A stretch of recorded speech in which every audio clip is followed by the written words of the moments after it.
Hey, everybody. I'm glad you got here early. It's time for Coffee with Scott Adams, probably the best time anybody's ever had in the history of human civilization.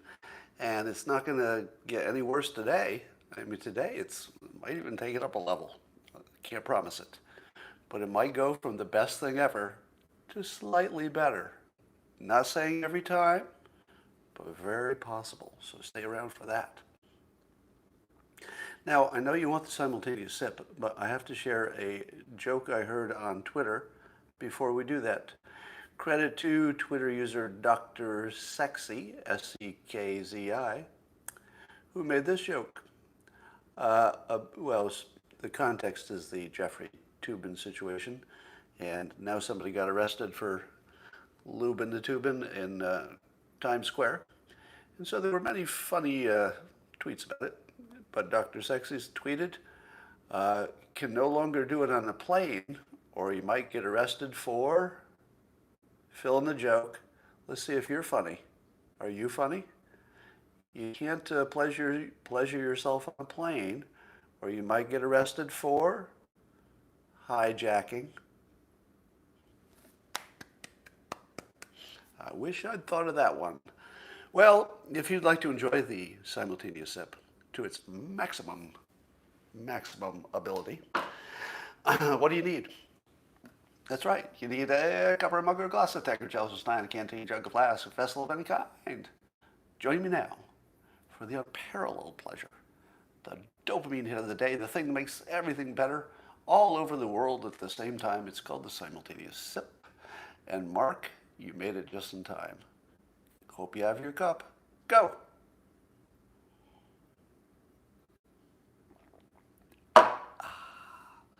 Now, I didn't find my cheat sheet to remember the simultaneous sip introduction. I actually Googled it and then wrote it down. I had to actually listen to my own podcast, an earlier one, and then transcribe it. It's like, oh, what's the order of that? All right, well, there's lots of stuff going on. How many of you saw Tucker Carlson? And he was interviewing a gentleman from Revolver, whose name I forgot to write down, but I wish I had. And the gentleman from Revolver had noted that apparently there are many domestic acts of violence. Let's call them terrorism, but terror attacks. And there's a weird coincidence to a lot of them, which is there were FBI informants, or FBI assets maybe is a better word, involved with all of the groups, or not every one of them, of course, but they seem to be consistently involved. And the suggestion is that maybe they're more than just watching them. Maybe they're participating a little bit too much. Maybe they're even prodding people to do something that they wouldn't necessarily have done, or maybe not done as soon. So what do you think about that? We've got some other evidence Tucker Carlson's show talked about. Apparently there are some unindicted co-conspirators involved in the January 6th, let's say, demonstration on the Capitol. And the suggestion is, wait a minute, why would somebody be a co-conspirator? And evidently we know who they are, but they would not be indicted. What are the reasons that somebody would be not indicted? Well, I'm not a lawyer, so, if I'm wrong about this, somebody will correct me. But it sounds like one of the reasons is that they might be an informant or have some prior relationship with law enforcement. So that's out there. We don't know the details of that, but something to look at, right? And apparently there were, as Tucker was saying, 10,000 hours of video of the January 6th event that's not being made available to the public. What? Is there a reason for that? No reason given. Maybe one of the reasons is we'd see something they don't want us to see. I don't know. So here's my take on that. I have a hard time believing that anybody in the FBI or law enforcement would talk somebody into doing an actual terror attack. For what reason? I don't know. But if you're talking about the January 6th event, which CNN calls an insurrection, uh, and other people call it a demonstration of free speech that went a little too far. Somewhere in between is probably the truth, and a little bit closer to the free speech.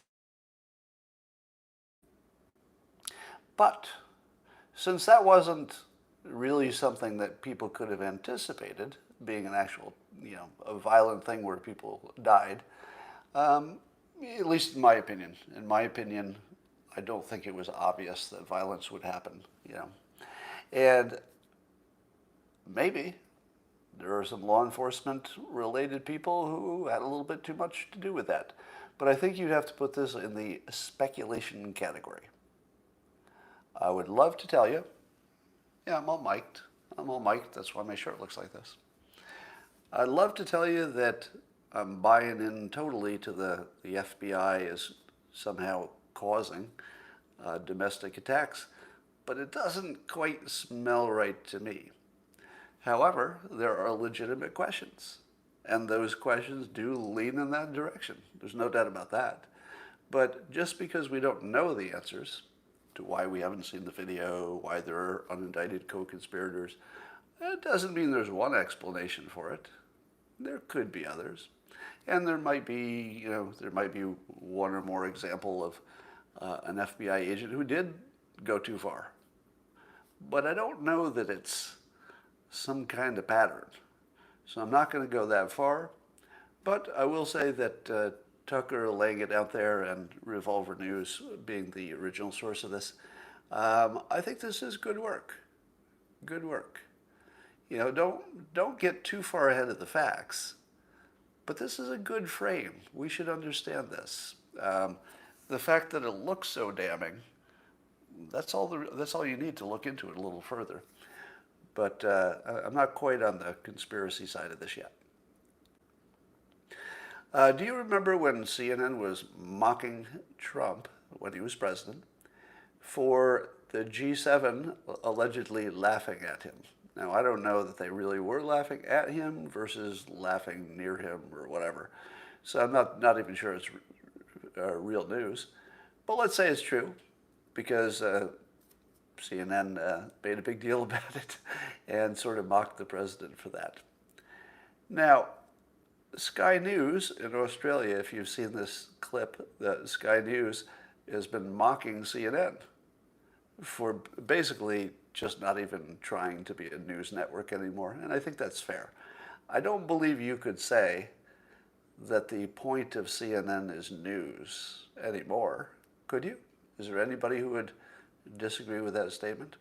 In the comments, I want to see how far you've gone in understanding what's going on here. How many people think CNN is actually trying, like legitimately in their minds, thinking, we'll tell the news as objectively as possible? How many think they're even trying to do that? Because it doesn't look like they're trying, does it? It doesn't even look a little bit like they're trying. It looks like they're just a brain, as Ryan is saying in the comments, it looks like they're just a brainwashing organization built around a news model, and that's all it is. But apparently Sky News in Australia is laughing at them, and they just did a segment showing how differently they treated Trump going to the G7 versus Biden, and it was pretty funny. Hey, I'd like to give a shout out to Brian Machiavelli, who reports that he lost 40 pounds in the last 6 months. Now, if you're asking yourself, why am I talking about somebody's weight loss? The reason is that a lot of people are reporting amazing results during the pandemic. And I retweeted Brian's success. And by the way, Brian, congratulations. That's really impressive, I got to say. 40 pounds in 6 months. And the before and after pictures are crazy. Mark Schneider, same thing. These are two people that I know primarily from Twitter exchanges. And Mark Schneider, same thing. Just took the opportunity to turn the pandemic into a plus. Oh my God, here's some comments. Adele lost 40 pounds. Johnny lost 30 pounds. Wow. If anybody else, 20 pounds? Michelle? How did they do it? Well, Thank you for asking. In Brian's tweet, he suggests that people read my book. Had failed almost everything and still win big. Kind of the story of my life. Now, the point of the book, for those of you who, Sharon, 20 pounds? Holy cow. Curlis, 25 pounds? Holy jeez, this is crazy. I wasn't expecting this. Dwayne, 50 pounds and 20 pounds. John, 60 pounds. Sam got his deadlift from 250 to 450. Holy sheesh. Gained needed pounds successfully. Somebody gained successfully. Matt says he gained 300 pounds, but I don't think I believe that. Melanie, 40 pounds in 8 months. Southern guy, 30 pounds. Holy cow. Tim, 35. Wow. 09, 25. Jack, 90. Matt, 30. I think these are real, by the way. I'm not making this up. Boffin. Boffin says he lost 160 pounds in a divorce. Okay, that's funny. Jennifer, 30. Wow. Well, keep reading the comments. I won't read all of them, but my mind is kind of boggled. So many of you might remember at the beginning of the pandemic, I was trying to find some way to be a helpful force during a difficult time. And I was recommending that people took the, my mind is just blowing up here. I'm looking at your comments and it's insane. Holy cow. Wow. I'm just blown away by this. Keep reading them as they go by. So I had advised people to use the pandemic as a once-in-a-lifetime, I hope, situation where you would have more free time than usual. Not your choice. You didn't want the free time and you wish you had your social life and maybe your job back. And I said, find something to improve. Learn a skill, get fit, lose some weight. And a number of people just did just that. Now, as Brian Machiavelli noted, my book, How to Fail at Almost Everything and Still Win Big, teaches you how to do that. So it teaches you how to build a system, your own system, not my system. If I were telling you how to do it, probably wouldn't work because we're all a little different. But if I teach you how to build a system that works for you, which was the point of the book, apparently it works. And honestly, it might be the world's best diet program at this point. I mean, look at the results. Is there anybody who gets this kind of results with normal diet programs? Now, the point of it is it's not a normal diet program. It just teaches you how to systemize what people treat as a goal and just turn it into a system, and it's just something you do every day. Wow. All right.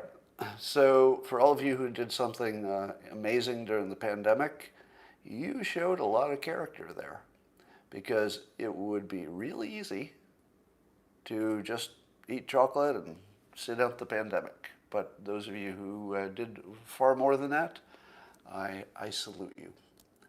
All right. Dr. Nicole Saphier, you know her, MD, probably seen her on Fox News, etc. Another good person to follow. So I recommend her as a Twitter follow. And she's tweeting today that the FDA has updated some information on adolescents and the vaccinations. And apparently there's just enough of a problem of side effects that they're recommending a halt for adolescents. All right, so adults still recommending it.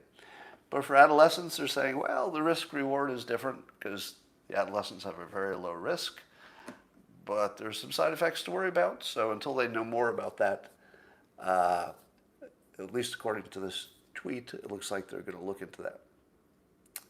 Linda says Greg Gutfeld is killing it in the ratings. Yes, he is. Yeah. As soon as I heard he would have a show, at that time period, you knew it was going to be huge. And sure enough. So congratulations to Greg. One of the big stories is Hunter Biden is selling his artwork for anywhere from $75,000 to $500,000 per painting. Per painting. Now, you might say to yourself, is Hunter Biden a famous artist? No. No. Is Hunter Biden a really good artist? Well, that's subjective, isn't it? I don't believe he'd be getting $500,000. Thank you, Sparky. I don't believe that Hunter Biden would get $500,000 for a painting if his name were not Biden. Does anybody think he would? Now, the real risk here to the country, if not the world, is that it's a bribery scheme. Yeah, it's a money laundering scheme. And if it's not obvious to you how it's a money laundering scheme, it goes like this. Hey, look, I made some scratchings on a piece of paper. It's for sale. Oh, look, somebody just offered me $500,000 for it. Somebody connected to China. They just like art, I guess. So China sends somebody to buy a $500,000 painting. And then what does Hunter Biden say to himself? I think I'll make some more paintings, and more Chinese people, maybe with government support, will be buying these paintings. But I don't want to, say bad things about China. I don't want to not sell them paintings. And maybe it won't be China specifically that buys the paintings. Could be somebody else who kind of wants Hunter Biden to have a good impression of him for whatever political connections that might cause. And here's the amazing thing about this is that pretty much everybody who's, at least alert to scams and money laundering schemes, almost everybody saw this immediately, right? Was there anybody who's sort of got a worldly viewpoint who didn't see this? Like, oh, well, that's like the most obvious money laundering scheme of all time. You could not come up with a better or more obvious or really more routine, just an ordinary money laundering scheme. How does he get away with that? Because have you ever heard the standard that you want to avoid even the appearance of conflict? He's not doing that. He is creating the appearance of conflict in the most obvious, right in your face kind of way. Hey, you want to see some conflict, of interest? Let me show you one. It's gigantic. Now, to be clear, I can't say that I know Hunter Biden has bad intentions or that, he's up to no good. Maybe he's just an artist who's finding that people will pay more for his art than maybe he thought. or maybe he's a better artist than I thought. Maybe. But I think this is one of those situations where you have to avoid the appearance of money laundering if you're the president's son, right? Does it matter if he's doing it for that purpose? I don't think so. I don't think that matters. Does it matter if there's some kind of, proof or even strong suggestion that he's doing this for, some nefarious reason? It doesn't matter. It really doesn't matter. If you do something that is so glaringly, obviously a conflict of interest, or maybe I'll soften that and say glaringly, obviously a risk of conflict of interest. Let's remove the certainty and just say it's clearly a risk. That's all you need to know. So at what point does somebody just stop caring if it's obvious? This guy seems to have no shame whatsoever. Yeah, it's obvious. Well, I'll do it anyway. And I'm wondering what the conversation looked like between the president and Hunter. I assume they had one. When Biden found out this was going on. Biden's only operating on half a brain, and even he would shut that shit down, don't you think? Don't you think Joe Biden is sort of suggesting that maybe you back away from this a little bit? Sell a couple of paintings, but maybe you back away from this. Jeremiah says he'd say, I'm proud of you, boy. Maybe he would. And of course, the big guy gets 10%, but I doubt we're going to see any evidence of that happening. Here's an interesting story. Apparently, the feds are investigating why so many presumed, of course, we don't know for sure, but presumed Chinese spies left China and came to the United States sooner than their normal schedule would have suggested. Some of them, were students or whatever. So they have a, let's call it a cover story. And maybe they actually are students. But they are assumed, some of them or many of them, to be Chinese agents. And somehow, before the border closed, before Trump closed travel from China, they got out, and they got out suspiciously early and suspiciously in larger numbers than, history would suggest. What did they know that you don't know or didn't know at the time? Now, the suggestion is, at least in one report I was reading, the suggestion is that maybe they knew how bad things were, and therefore China, the government, was hiding it, but their spies certainly knew it. So the spies were acting as if they knew things were going to get really bad really fast, and so they quickly moved to, travel to America because that's where they can be effective. Maybe. Can't rule out that hypothesis, but I'll give you another one. Don't you think that China knows what the administration is discussing and when? Because I feel like they do. There's no leak, there's, ways to find stuff out. I feel as if China would have known well before Trump made the decision. They would have known it was being talked about.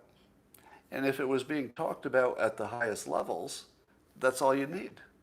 They're talking about it. Let's go now and reduce any risk that anything will change. So go as soon as you can. Just a normal risk reward kind of a calculation. And so that's a possibility. The other possibility is, have I ever told you that I have this weird, I don't know, certainly the evidence that we live in a simulation is how often the headline news involves me personally? I've talked about this a number of times, but you've seen this, right? How many times has the news somehow been about me, like literally me? Quite a few times. And here's what, I don't know the exact timing of when these alleged spies came to the United States in January of 2020, but at the end of January, Trump closed travel. Sometime before that, more than a week or so, I think, if I recall, I was publicly calling for the border to be closed.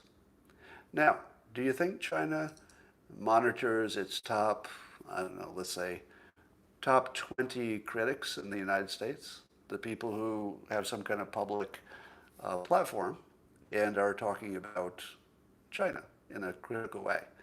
And wouldn't you say, I don't know how to measure this kind of thing, so I'll put this in the form of a question, not a statement. Would it be fair to say I'm in the top 20? If you were China and you were trying to keep an eye on the critics because they might influence public policy toward China, don't you think they're watching me? Because it would be crazy for them not to. I don't think anybody's got a more hard line but reasonable stance against China than I do. I mean, they got to be looking at Tom Cotton, right? I mean, he's a senator, but, obviously. They got to be looking at, everybody in Congress who's saying bad things about China. But also, they would be looking at Gordon Chang, right? And a number of other people who say bad things about China. But there's no way I'm not in the top 20. And certainly they're going to follow the top 20. So maybe your wife's a Chinese spy. Well, that would explain a lot, wouldn't it? It would explain why she married me in the first place. Yeah, maybe she is a Chinese spy. Good call. I better check into that. So my point is, depending on when those Chinese spies came out, I might have been the cause, or at least some part of the cause, which is weird. I like to watch the news more than I like to be the news, but maybe in this case, And I don't know what the odds are. It's more likely that they were hearing chatter before they heard me say it. But I might be part of the story. I don't know. Maybe. All right. CNN embarrassed themselves again by gushing over the Biden handshake with Putin. How many of you saw Putin and Biden having their little handshake before they went in the building? And and Jim Sciutto, you can pronounce his name at home any way you'd like. And by the way, I don't mispronounce people's names on purpose. I'm not trying to be disrespectful in that particular way. I'm just really bad at pronouncing names. So Jim Sciutto, I guess. Yeah, this is what he said. Quote, the handshake, Biden looked in the eye of Putin with a smile, and Putin looked away. These moments are about public posturing and about how you project strength. Putin looked away. Did that happen? Well, it's on CNN, right? And nobody corrected him. And it is true that when they shook hands, and then you saw Putin look this way, and you saw Biden keeping his stare on him. That we saw. Did you see Putin blink? Did Joe's steely gaze make him back down and have to look away to get away from the hot fire of Biden's presence?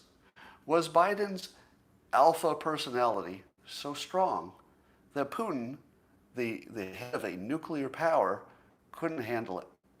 Because Putin is so weak, apparently, according to CNN, that he can't even look our president in the eye. Or is it because Biden is so dragon-like with his fury and his resolution that nobody could stand that gaze for much long? They'd have to look away. I suppose that's one interpretation. Let me tell you my interpretation, and I want to see if it matches yours. So the two men shake. Biden keeps looking at Putin. Putin looks toward the cameras. The cameras. As he was shaking hands, Putin did this. He smiled at all the cameras. Biden forgot the cameras were there, or didn't care, or didn't pick up on the cue, or his dementia was setting in, or he just didn't know what to do, and he didn't look at the camera. That was a camera photo op. Now, it's possible. Let me back up and make this not a Biden criticism, because you don't know what he was thinking. He might have been operating at a higher level than I'm giving credit for. Possible. And that is that he didn't want to look at the camera to make the photo op like a little bit friendlier than he wanted it to be. Putin wants to make it look like they're friends and everything's good, so he's looking at the camera. Biden might not want to give him that photo, which would be smart, right? Just he basically took the friendly photo where they're both looking at the camera, and he just didn't give him that. Maybe smart. So I'm not going to say he was necessarily out of it and didn't understand the situation.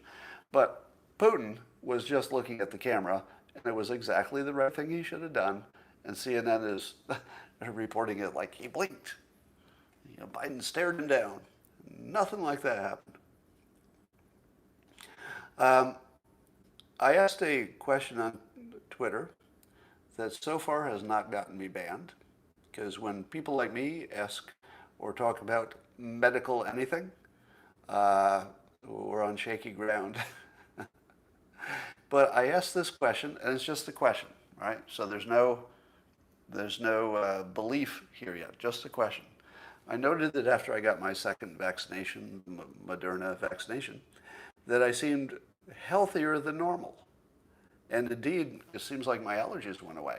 Now, that happened before I came here.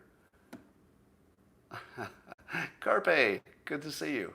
He says, remember when presidents didn't need flashcards? I was thinking if Carpe dunked him a lot recently because nobody made a good meme and of Macron going like this with Biden. This is why we need Carpe back in the game. What was I talking about? I felt healthier and my allergies seemed to go away. Before I left my normal environment, I noticed it. And so I asked people on Twitter, hey, if you had this experience, has anybody had some beneficial thing happen after the second shot? And I got a mixed reaction. So a number of people said, no, I felt worse, or I don't know. Various little medical problems seem to have come after it. But surprisingly, quite a number of people said that their allergies seem to have gone away or substantially reduced after the second shot. I know. It also is coincidentally right after the allergy season ends, right? That's the obvious thing. Somebody says the placebo effect. I don't know if the placebo effect works on allergies. There's a good question for you. I respect the observation because we know the placebo effect is fairly universal and seems to be in just about everything we study. So it's real. You can't ignore it. But the placebo effect would, number one, assume that you thought that was going to happen. So the placebo effect sort of depends on the person expecting an outcome. I didn't expect this. I didn't expect anything except a vaccination. So probably the essential part of what makes a placebo work, which is the mental part, I didn't have that mental part. So to me, it would have been just a surprise, right? Which is the opposite of a placebo. So I don't think it was placebo. A number of other people reported it's just anecdotal. I wouldn't take any of this too seriously. But here's an interesting fact, and I tweeted this, so you'll see it in my timeline from just a few hours ago. But apparently there's something called non-specific effects from vaccinations. Have you ever heard of that? Non-specific effects. Apparently there is, it's a not well known, but it's a known phenomenon that you can get a vaccination for a specific problem, and that vaccination can cause a number of other problems. So non-specific problems, basically, things you didn't think were going to be a problem, side effects, but also can fix other problems. And there's a little story about some, older kinds of vaccinations that were used on some, non-industrial tribe somewhere, and it reduced their overall mortality for reasons that had nothing to do with the vaccination. So we do know that that's a real thing. That sometimes the same vaccination, can cause some people some extra problems, and some people might actually live longer. That could actually change your life expectancy. Now, I'm not saying that that's true necessarily of these vaccinations, because we've got some new technology going on, et cetera. But be aware, it's an actual thing. So maybe. I'll let you know if my allergies come back, but so far so good. All right. Georgia Secretary of State Brad Raffensperger, or Raffensperger, not Burger. He tweeted that new revelations that Fulton County is unable to produce all ballot drop box transfer documents will be investigated thoroughly, as we have when other countries, blah, blah, blah. So Georgia is looking into the lack of transfer documents. The transfer documents would show, who had it, where it went to, et cetera, and those are missing, which suggests at least the possibility that some of them could have disappeared. We wouldn't know, would we? So what would happen? Let me give you this hypothetical. What would happen if we determine that the chain of custody can never be determined? Because I think those votes don't count, but it's too late to really change the outcome. I mean, I don't think there's any practical way that any election is going to be overturned for any reason. It's just too late. And I actually agree with that. I think it would be terribly destabilizing to change things in the middle of a president's term. So, if anything, it might influence, the next election. So maybe increase the chances of Trump getting back in office. But what do you think as a citizen?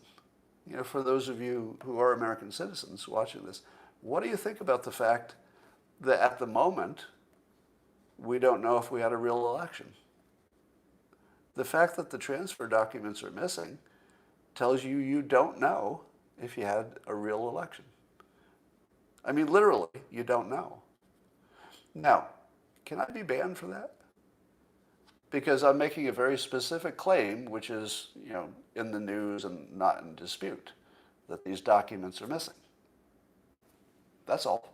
And if the documents are missing, we don't know if we had a proper election. That's just a fair statement, right? I think I won't get kicked off for that.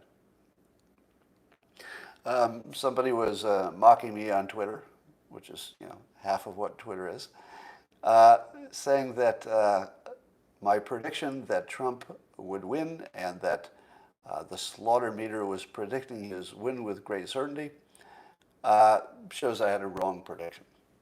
Now, I agree with that characterization. It's definitely a wrong prediction. But why is it wrong? Is it wrong because I'm not good at reading the mood of voters? Perhaps. Perhaps. But I think it was wrong because the election was determined by lawyers, meaning that prior to the vote by anybody, the lawyers had decided what the rules would be, and the rule change probably determined the election. I'm guessing. So I was definitely wrong, but I think it's important to look at why. And I don't think we know why, especially if these transfer forms are missing. So there could be more than one reason that I was wrong. One of them, at least, is that lawyers lawyered up the rules to favor one side over the other, and sure enough, the favored side won. So I don't know if voters even mattered. Voters really, all we did is get the result close enough that the lawyers had the final vote. That's all we did. Basically, voters gave the imprint of something like democratic-ish happening, but we didn't determine the winner. That was determined by the rules. If there had been different rules, probably different outcomes. I don't know if it would have changed the result, but it certainly would have been a big difference. Speaking of Biden, did you see the video where he confused Libya and Syria? Allegedly 3 times.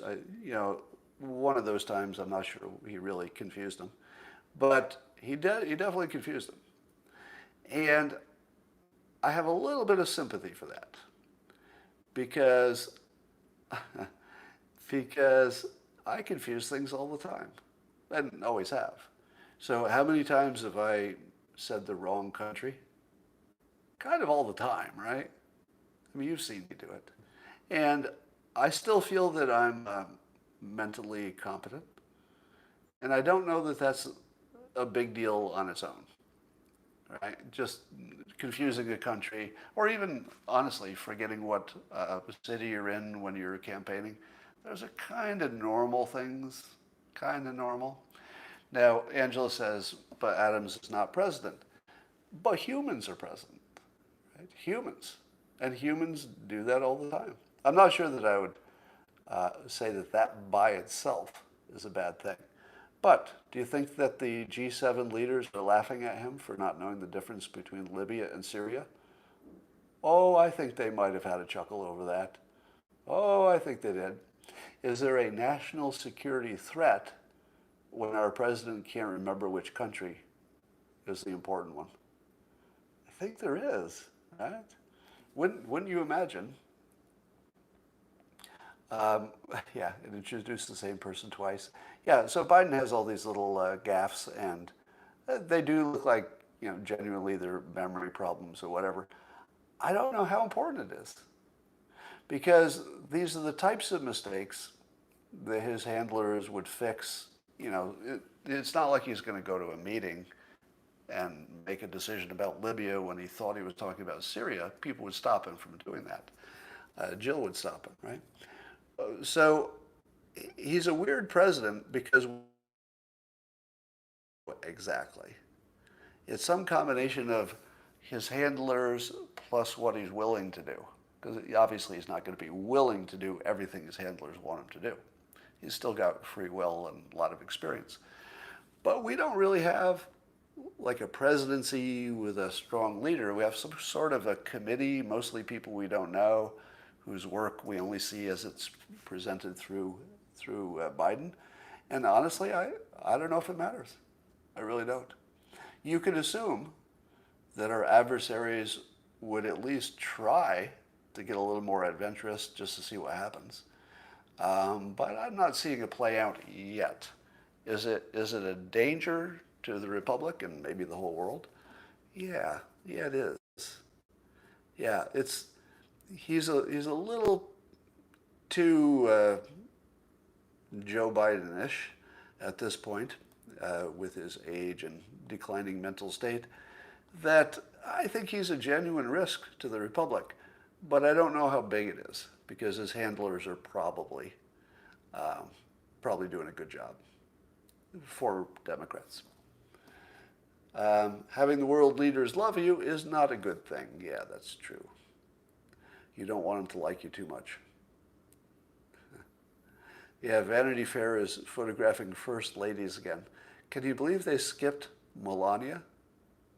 Now, I'm not a historian, but let's say Jackie Kennedy was, considered a cover-worthy model, but there aren't many of them. And there's certainly nobody in Melania's class, somebody who's a professional model and looks it. So the fact that they skipped her is just a big FU.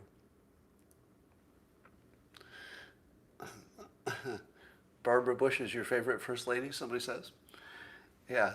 Yeah, Elena says, yeah, let's skip the supermodel when we're designing our covers. Don't use the supermodel. Wait for Jill Biden. Matt says that COVID was like acupuncture for your allergies. Well, I don't know if I buy into that analogy, but Ticon the Jazz says it's closer now to the CCP. She is the leader, but is really just the most powerful guy in the committee. Oh, yes. So China is ruling by committee, but I have to think that you wouldn't want to go against Xi at this point. On paper, it's the party that's in power, right? And they just have somebody doing the work of the leader. But I have a feeling that Xi has consolidated power to the point that if he had a strong critic in the CCP, probably just get killed or eliminated somehow. I don't imagine that he has real criticism. I do imagine that he has full control. Can't know for sure.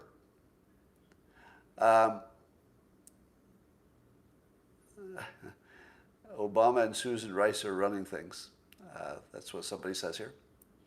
What's new in Santorini? Well, let me tell you. So Christine and I took an e-bike tour of Santorini today. So I'm in Greece, and if you haven't tried an e-bike, I know it's boring. I keep saying it all when I talk about e-bikes, but they are the future. The moment you get on one, the first time you ever try an e-bike, you will be hooked. And it doesn't matter if you like motorcycles better or you like your regular bike. They are just crazy good. It's like insanely good technology. So anyway, we go to the middle of nowhere, this little shack basically, where they've got an e-bike and four-wheel drive things that you rent. We got our e-bikes. And I didn't know exactly what to expect. It was an island tour. What I expected was kind of a leisurely stroll around the island, maybe the perimeter and stuff. What I knew we wouldn't do, because that would be crazy, would be to go up these steep hills or to go through any of these like narrow streets. because some of the streets are so narrow that the bicycle handles, would be pretty close to the walls on both sides. That's sort of a dangerous thing because the ground is all uneven everywhere. So no, in any part of the city, the ground is uneven everywhere, right? So you don't want to go through a narrow, steep hill with an uneven floor on a vehicle that you just got on, right? It's like everything is wrong with that model. It's too dangerous. So I knew we weren't going to go through any narrow streets, and obviously we're not going to go like to the top of the mountain because they didn't even know if we had the ability to do that even with an e-bike. So we went to the top of a mountain, and we went through the narrow, the narrow streets. By the way, the reason the streets are so narrow here is that they were designed that way originally to repel pirates and invaders, because you would make the invaders go through a narrow passage, and you could kill them one at a time. And once their bodies built up, they became a barrier to their own, rest of the attack. So the streets are insanely narrow, or at least the passageways between things are insanely narrow. I think I took 4 spills. I fell off the damn bike, I think 4 times. Christina, about the same. It was the most rugged, dangerous thing I've done in a long time, but it was great. So let me say this first off. I highly recommend it. If you ever get a chance to do an e-bike tour, even in Santorini, and even though it's, even though it's, let's say by American nanny standards, almost none of this would have been even legal in the United States. I mean, literally, the safety standards here are quaint.